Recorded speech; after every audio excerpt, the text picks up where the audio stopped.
দুনিয়ার কোনো কিছু হাসিল হয়ে যাওয়া এটা সফলতা নয়।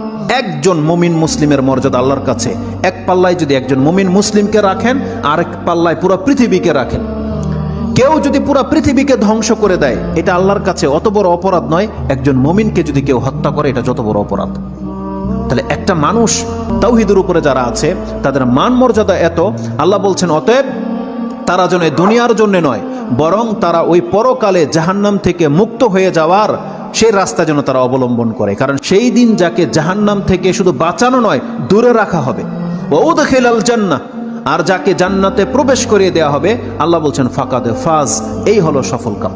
কারণ জান্নাত এমন একটা জায়গা, এটা হচ্ছে চির সুখের জায়গা।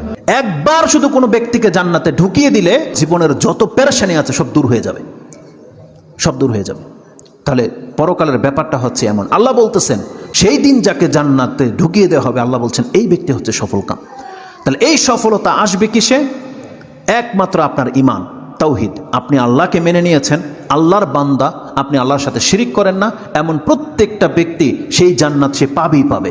এটা আল্লাহ ওয়াদা করেছে।